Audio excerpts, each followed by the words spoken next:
second round of fixtures have been complete, besides Newcastle Liverpool, which probably by the time you see this would have taken place, but most of the games have been complete, so I'm just going to run through each game and give my thoughts and opinions on them. So yeah, let me know your thoughts on any of the games discussed, but let's get into it.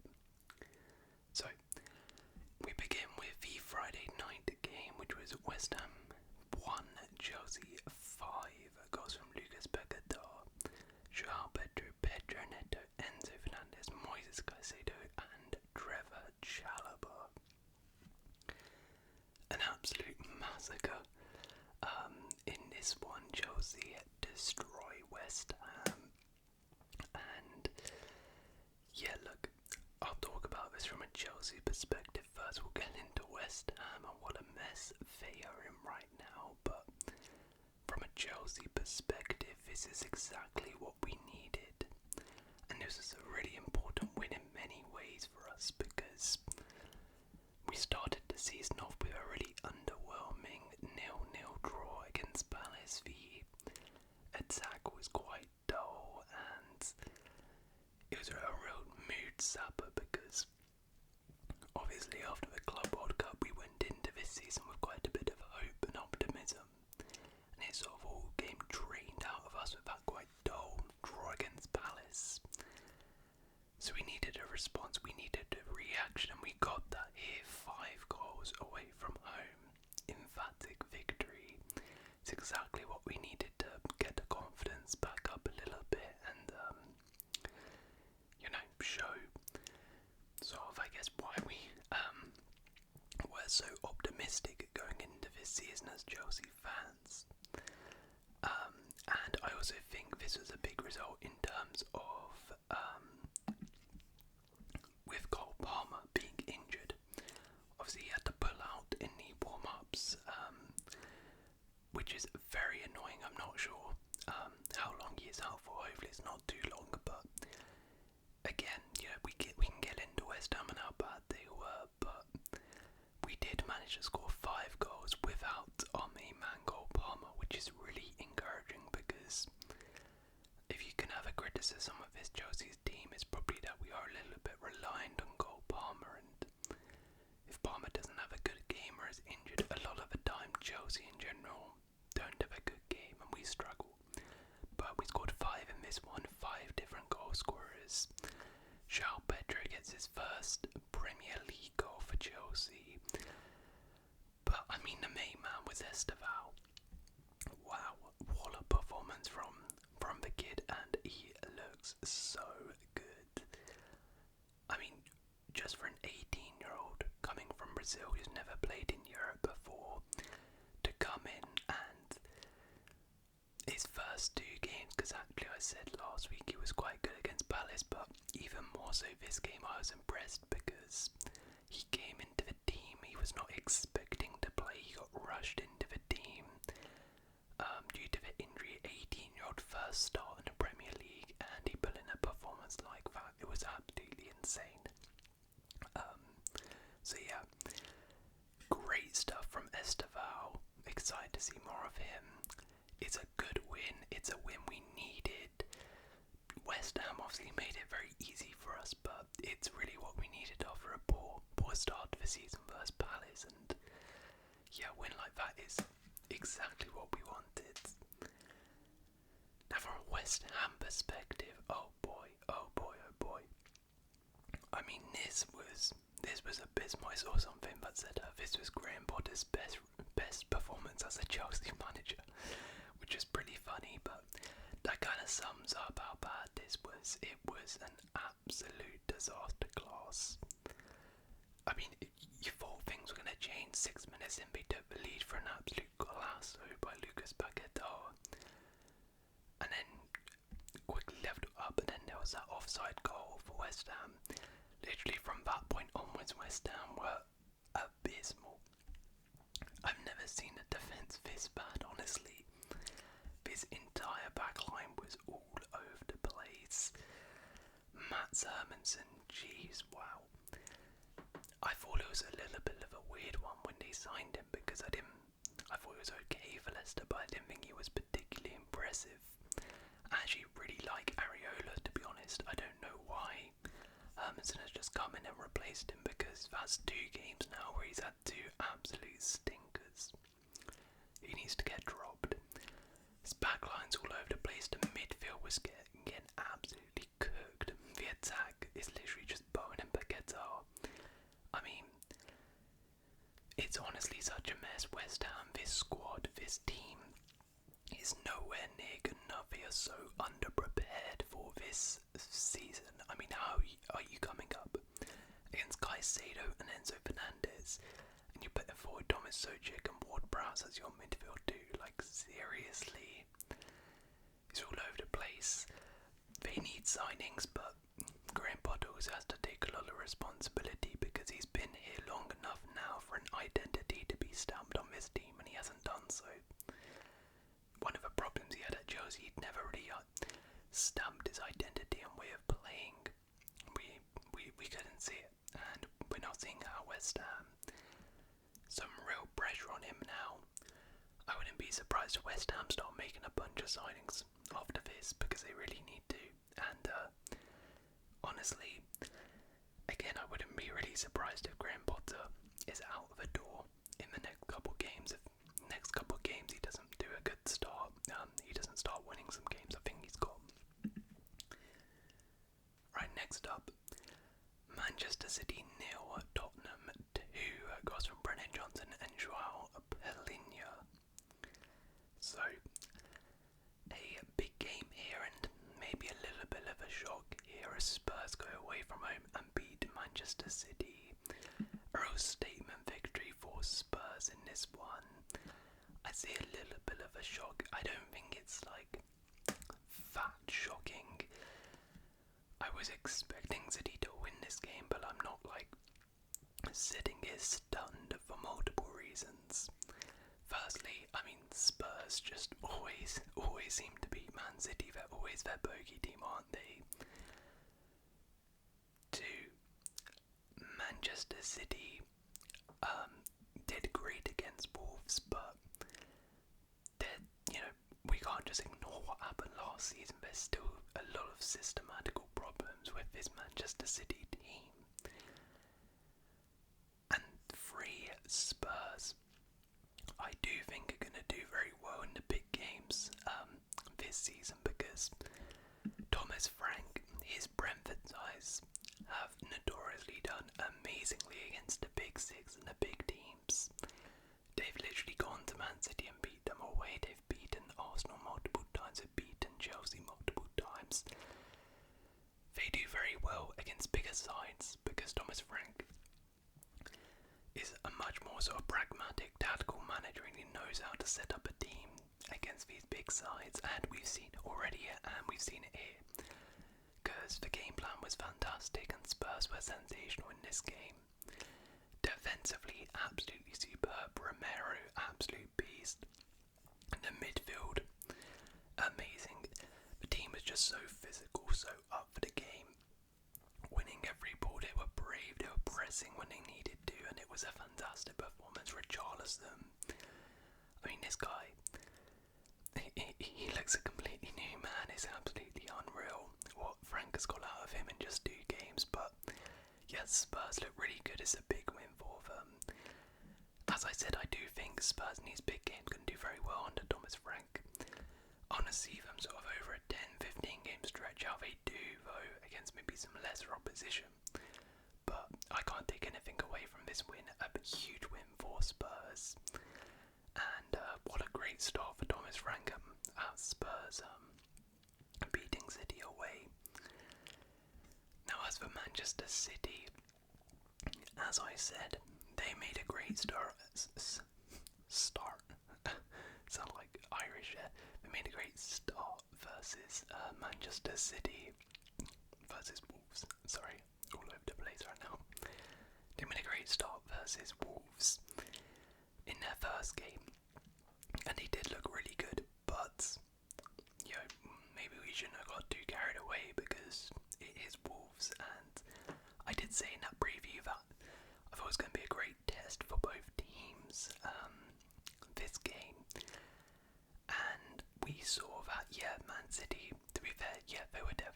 than they were last season against Spurs, but there's still problems there on the counter-attack. They were getting caught out time and time again. That Brennan Johnson goal comes through counter-attack far too easy, cut open very easily. Now the second one, James Trafford absolute mare, and I did think it, I'm not just saying this now, but I did think it was a little bit weird that they signed Trafford. I think it's a little weird why they linked to Donnarumma as well, because City have had Edison, who is so synonymous with playing the ball out from the back and being one of the best ball-playing keepers we've seen in the Prem. Then to go for someone like Trafford and Donnarumma, who are good shot stoppers, and even Trafford in this game made some great saves, but on the ball are not amazing. And then to ask them to do that on the ball stuff, I always thought was a little bit weird. And yeah, Trafford had a mare with that goal, which is obviously very disappointing, because as I said, I think he's actually made a pretty good start to life at City in terms of shot stopping, but yeah, that was bad. City did have some chances, but as I said, overall, you could clearly see there's still problems here with this City team, defensively speaking. Got cut open many times. Spurs had many opportunities actually on the counter-attack. So yeah, big win for Spurs and a bit of a reality check for Manchester City here. That just because they made a couple new signings, their squad and their team is not magically fixed. They need to sort some things out. Right, next up we have Bournemouth 1-0. Got from Marcus Tavernier and a red card for Gyökeres. So a fairly comfortable win here for Bournemouth to get their first win of the season against Wolves. Yeah, they were definitely the better side in this game, but the red cards sort of killed the game. Wolves were actually sort of getting back into the game a little bit in this one, but then red card, silly from Totti Gomez. He probably should have just let him score, because Wolves would have had a better chance of getting back into the game if they were 2-0 down there than 10 men down. And yeah, from that point on, the Wolves didn't really threaten, but Bournemouth, yeah, they probably should have scored more. It was a fairly comfortable one for them in the end. I mean, there really isn't too much to note in this game. It's another loss for Wolves, which is disappointing, but I think, considering they have played most of the second half with 10 men, they can't be too annoyed. As I said, look, they didn't really have too many opportunities. First half, they did have a couple, but yeah, Bournemouth were definitely the better side in this one. There's not really too much to say about this. Well done, Bournemouth, I guess. Next up, we have another 1-0 win, and that was 1-0 Brentford versus Aston Villa. Goal from Dango Atara, former Bournemouth player. So Atara scores on his Brentford debut to give them the win over Villa and their first win of the season, and it definitely eases a lot of fears that people had over Brentford going into the season. After that bad loss against Forest, they needed a response, and they got it in this game. Now, it definitely wasn't pretty, but I will say they probably deserved their victory, because they sort of did a almost classic Brentford in a way, or well, not classic Brentford, but essentially they started off the first half and the first sort of half an hour on fire, all over Villa. Clearly the better side managed to get their chance. Atara took it. Great moment for him on his debut to score. They were definitely the better side in that first half, and they did it very well. And then second half, they just shut up shop, part the pass, but they did it really well. Look at that, they only had one shot the entire second half, but Villa couldn't create anything. 0 big chances, and defensively Brentford were great. Jordan Henderson I thought was really good. Michael Coyote as well really impressed me, but yeah, and this game showed that Brentford, yes, they've lost a lot of players, and obviously Keith Andrews is their manager, not Thomas Frank now, but they played pretty similar to what they were last season, and they showed in this game that they can be still a solid outfit and take points from teams. So a big win for them in terms of lifting the mood a little bit at the club. But, I mean, for Villa, wow, this absolutely stunk. They were abysmal in this game. I mean, they had all of the ball, but they couldn't create anything. 0 big chances in this game. It was just so blunt. Same thing against Newcastle. We haven't scored yet this season. They've really yet to have a big chance in 2 games now this season. I mean, what was going on here? They need some signings. McGinn was playing right wing, Rodgers was playing left wing. With Rashford, Leon Bailey gone, they have no sort of direct out-and-out wingers right now. They looked so lost, so void of any ideas. Didn't know how to break down that low block, and yeah, Villa, I think they need to get some signings through the door right now, because this squad, if in this attack, I don't know if it's signings or they need some sort of tactical tweak, because it's not working right now. They for some reason just cannot create anything, and another really bad loss here. Next up we have Burnley 2, Sunderland 0, got some Josh Cullen and Jaden Anthony. So Burnley pick up their first win of the Premier League season versus Sunderland here in potentially a already 6-pointer at the bottom of the table, but a very big win here for Burnley. Maybe a little bit of a surprise considering how well Sunderland did in their first game. I think some people maybe thought they could win this game, but Burnley sort of showed, and I'm not surprised here that Burnley won this game, because realistically speaking, Burnley were miles better than Sunderland last year in the Championship, and yes, they've made some new signings, but we're still very early on in the season, so these teams are pretty much still, as these signings bed in, pretty much the same as what they were last year, and Burnley were much better than Sunderland last year, so Burnley showed that and they got the win, and that's a big one for Burnley. It was really a Cullen and Anthony masterclass. They both got an assist and goal to each other, but it's big for Burnley because yes, it's against another championship side from last year, but it's a win in the Prem, and it's their first win in the Prem. I spoke about Sunderland last week. Just getting that first win in the Premier League is so vital, it's so valuable, it just relieves a little bit of pressure on you. So, really big for Burnley, disappointing one for Sunderland for sure. They did have some chances in this game, but they couldn't really take them, and yeah, who knows, maybe we'll look back at this game at the end of the season and be like, wow, that was a big result actually for Burnley there. Next up we have Arsenal 5, Leeds 0. A brace from Jurgen Timber, goal from Bukayo Saka, and 2 goals from Victor Gyökeres. So Arsenal, yet another team who put 5 past an opponent, cruised past Leeds in this one, and it's in many ways very similar to the Chelsea result, I think, actually, where were Arsenal at their scintillating best in this game? Was this the greatest performance you've ever seen by Arsenal? Definitely not. But it was a pretty important one in terms of just lifting the mood and lifting the vibe at Arsenal, because yeah, they won against United in their first game, but they were very, very bad, and they were really, really poor performance where a lot of their fans were quite unhappy and maybe a little bit worried about their team after that.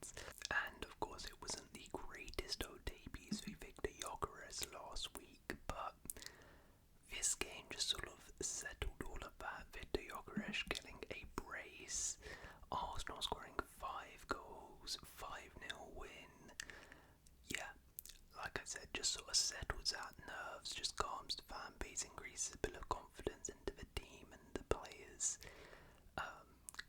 It's really what you need. As I said, it wasn't the most amazing performance by Arsenal wasn't the greatest performance by Gyökeres, but he still got 2 goals. Arsenal still scored 5, and that's really all that matters. The only blemish, I guess, was Odegaard and Saka getting injured. I'm not sure how long they will be out for and how serious injuries they are, but that's really the only issue there for Arsenal. But yeah, 5-0 win, I don't think they can really complain. For Leeds, it's what it is. I heard Daniel Vargas say it after the game, and it sums it up perfectly, really.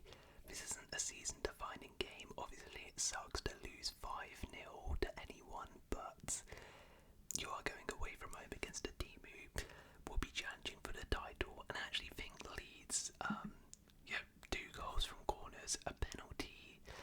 It's it's a little bit unlucky that it was that much. I don't think they deserve to lose 5-0. Should also say, shout out to Max Dowman, wins a penalty on his debut, 15 years old, absolutely insane. But yeah. Next up we have Crystal Palace 1, Nottingham Forest 1, goals from Ismail Assar and Callum Hudson-Odoi.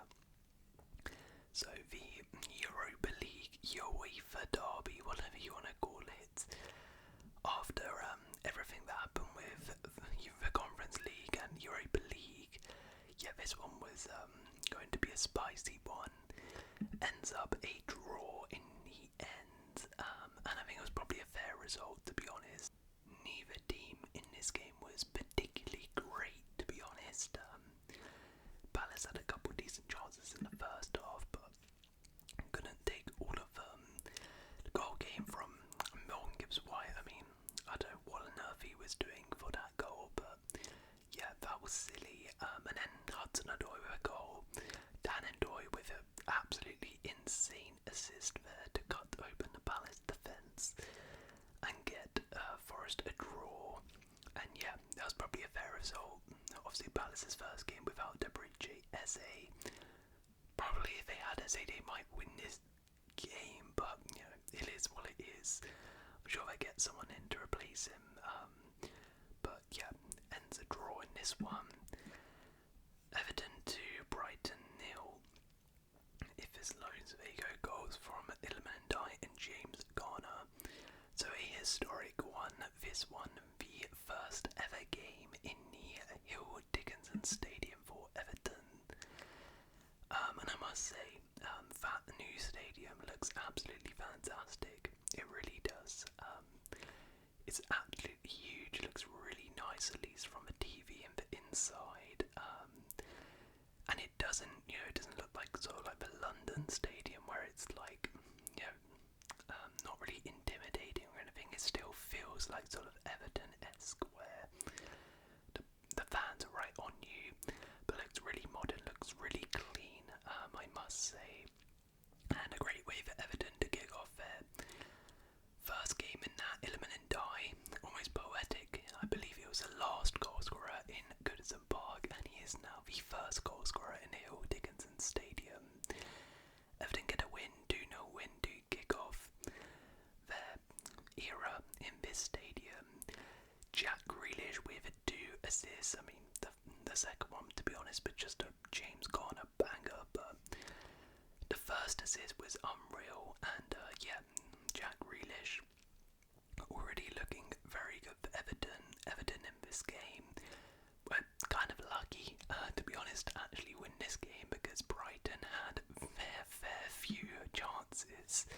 We look at that, they had 2.43 XG, 3 big chances missed. They had a penalty in this one. Danny Welbeck missed. Jordan Pickford with the save. Matt O'Reilly had a huge chance, again saved by Pickford.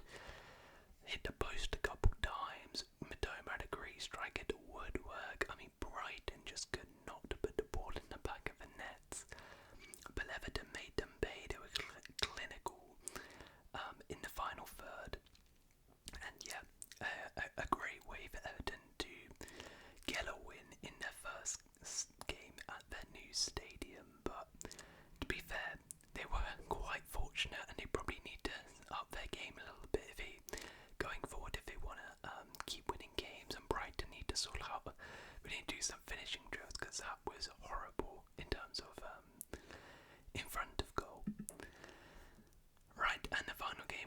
here is Fulham 1, Man United 1. Goals from Smith Rowe and an own goal from Rodrigo Muniz. So a really good game actually. This was a nice battle, ending a draw, and Fulham draw their second successive game of the season. Man United still without a win to start the Premier League campaign. But to be honest, they were kind of lucky they didn't even lose this game, because Fulham were definitely the better side in this one. And I mean, it was United played really well for the first 20 minutes of the game. They were cooking Fulham. Their attack looked really good. Cunha, Mount and Puemo were linking up very nicely. Cunha had a great chance with an amazing save by Burnley. You're thinking, oh yeah, United were really good against Arsenal, we're going to keep going here. And then really after about 20 minutes or so, it just completely shifted, and we didn't really see that again for most of the game for United. They eventually got their goal from a corner, which was a little bit controversial in terms of potentially a foul in there, because obviously United got a penalty before that for, I think it was a little bit more clear cut, but it was sort of similar, pushing and shoving in the penalty box. Bruno skies the pen, very unlike Bruno there, and then they get a goal after. But again, after United scored the goal, Fulham were just all over them really. United didn't really have a sniff in that second half. Look at that, 4 shots, 1 on target, 0 big chances, 0.3 XG in the second half. And Fulham definitely deserved to get a goal back. Smith Rowe off the bench, another player off the bench for Fulham, scoring after Muniz did last week. And I think Fulham probably were the better side in this one overall, but unfortunately going to get the win. United, like I said, they played well for about 30 minutes, and then after that it just slowly got worse and worse and worse. Sort of reverted back to last season's United, and then this game showed yet again, like the last game, that yes, they've made improvements, but still a lot of work to be done for United. But there we go. That is the review of Game Week 2 of the Premier League season. I hope you guys enjoyed this